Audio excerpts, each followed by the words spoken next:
Саламатсыңарбы урматтуу окуучулар. Бүгүнкү сабагыбыздын темасы Карахандар мамлекети, Карагытайлар жана Наймандар. Сабактын планы: Карахандар мамлекетинин түзүлүшү, Карахандар мамлекетинин тышкы саясаты, Карагытайлардын мамлекети, Наймандар. 10-12 кылымда Теңир Тоодогу Карахандар кагандыгынын гүлдөгөн мезгили болгон. Кара деген сөз улуу, баатыр, чоң, эбегейсиз, күчтүү дегенди түшүндүрөт. Демек, Карахан улуу хан, улуу падыша дегенди билдирет. Карахандар термини илимге 19-кылымдын орус чыгыштаануучулар тарабынан киргизилген. Мамлекетте жетектөөчү ролду чигилдер жана ягмалар ойногон. Карахандар мамлекетин Сатук Абд-аль-Керим Карахан негиздеген. Сатук исламды кабыл алган. Анын уулу Муса исламды мамлекеттик дин деп жарыялаган.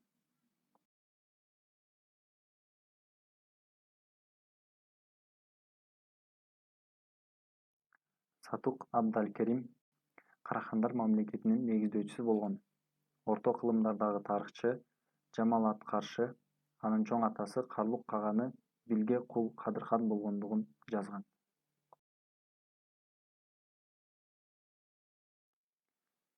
Сатук Карахан ислам динин 955-жылы кабыл алган. Ал эми 960-жылы анын уулу Муса исламды мамлекеттик дин деп жарыялаган.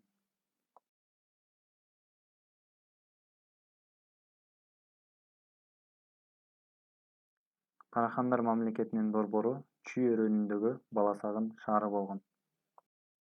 Ал эми Өзгөн шаары Карахандар мамлекетинин экинчи борбор шаары болгон. Ошол кезде Орто Азияны жана Харасанды ээлеп турган Саманиттер династиясы кризиске учураган. Саманиттердин кризиске дуушар болушу Караханиттердин ийгилигине көмөкчү болгон. 990-жылы Харун Буграхан Баласагындан чыгып, каршылыксыз эле Саманиттерге караган Тараз менен Истишапты ээлейт. Саманиттердин борбору Бухараны да алат, бирок аны таштап, Сырдарыянын ары жагына аскерлерин алып кетет. 996-жылы Карахандар Мавренахрга басып кирген. 999-жылы касташкан феодалдардын бири Саманит эмири Мансур ибн Кухту кулаткан. 999-жылы 1-октябрда Бухараны ээлеп, Саманит эмирин зынданга салып, мамлекетти өзүнө кошуп алган. Саманит Нух экинчи түрктөрдүн Ысык көлдөгү Барскан урусунан чыккан аскер башчы Себук тегинди Караханиттерге каршы жөнөткөн. Себук тегин өзүнүн уурулаштары менен салгылашпай, Саманиттер мамлекетин бөлүштүрүү жөнүндө сүйлөшүүлөрдү баштаган. Себук тегин Газна шаарын өзүнүн борбору кылып, Газневи династиясын негиздеген. Карахандарга Катман талаасынын түндүк жактагы жерлер, Себук тегинге Аму дарыясынын түштүк жагындагы жерлер, тактап айтканда Харасан жана Афганистан тийген. Карахандардын аскерлери эки жолу 1006 жана 1008-жылдары Газневилерге тиешелүү Харасанга кол салышкан. Караханиттердин Харасанга жасаган эки чабуулун тең Себук тегиндин уулу Махмуд мизин кайтарган. Караханит мамлекети энчилерге бөлүнгөн. Алардын чек аралары тез-тез өзгөрүп турган. Энчилердин акимдери өз монеталарын чыгарууга укуктуу болгон. Бара-бара Карахандар мамлекетинин саясий бийлиги эки бутакка бөлүнгөн. Биринчиси Хасан Богра хан тараптагылар Хасаниттер, экинчиси Али ибн Сулейман тараптагылар Алилер. Алилер Кашкардан Аму дарыяга чейинки аймакты ээлеп турган. Алгач саясий басымдуулук Алилер тарапта болгон.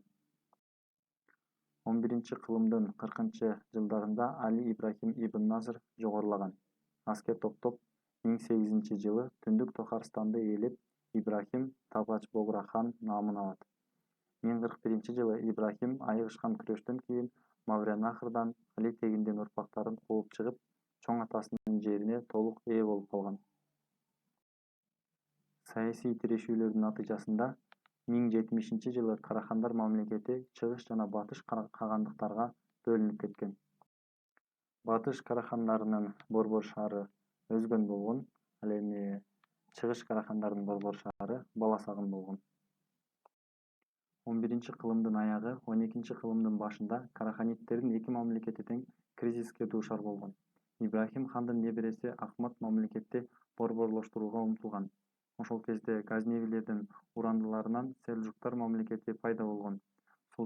Меликшах 1089-жылы Бухараны, Самаркандты жана өзгөндү ээлеген.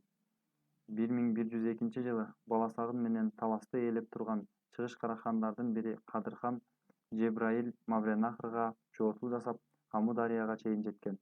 Мында ал талкаланып, Селжук султаны Санжар тарабынан өлтүрүлгөн. Натыйжада карахандар селжуктардын вассалдары болуп калган.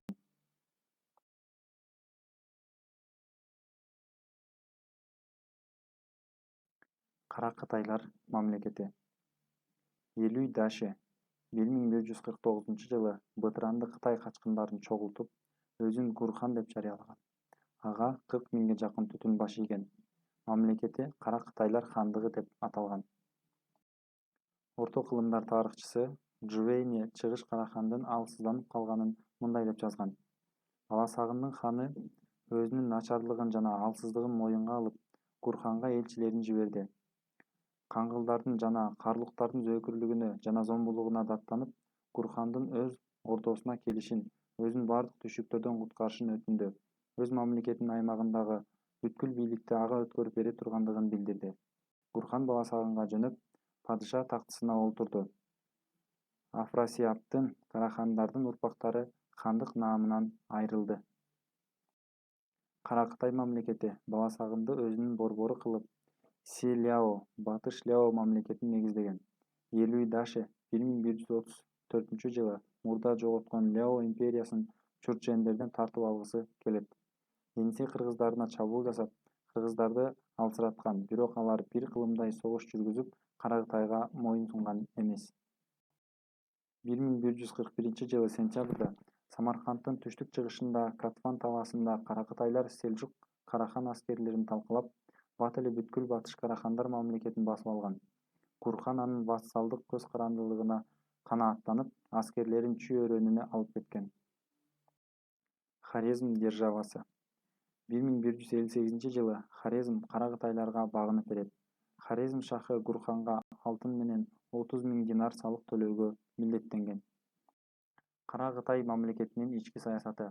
Кара Кытайлар багындырылган жерлерден салык алып турушкан. Гурханга түздөн-түз багынган аймакта калкты каттоо жүргүзүлгөн. Батыш Ляодо 84 500 үй-бүлө жашап, алар эркектерди аскердик кызматка алган. Ар бир түтүн казынага 1 алтын динар салык төлөгөн. Кара Кытайлар башка диндерге чыдамкайлык менен мамиле кылган.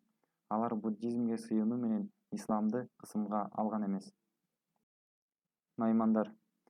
1208-жылы Чыңгызхан Иртышта талкалаган Найман жана Мерке туурулары Гурхандын жерине качышкан.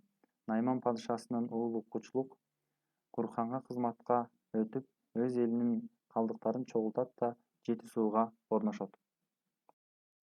1210-жылы август-сентябрда Хорезм жана Мавренахрдын бириккен күчтөрү Кара Кытайларды Талас суусунда тосот.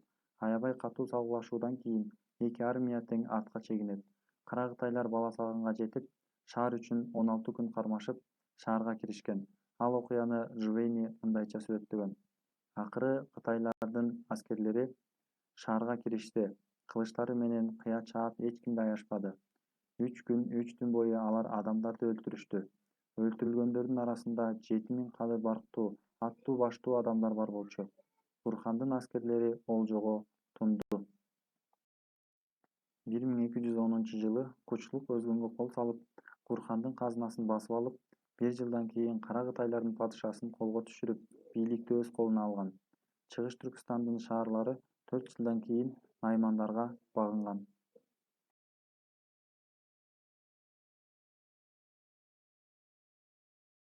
Кара Кытайлардын жана Наймандардын мамлекети 90 жылдан ашуун жашап, чыгыштан келген монголдордун соккусунан 1218-жылы кыйраган. Тема боюнча суроолор. Карахандар мамлекети кандайча негизделген? Карахандар ислам динин качан кабыл алган? Кара Кытайлар кимдер болгон? Наймандар жөнүндө айтып бергиле. Элүй Даши, күчлүк кимдер болушкан?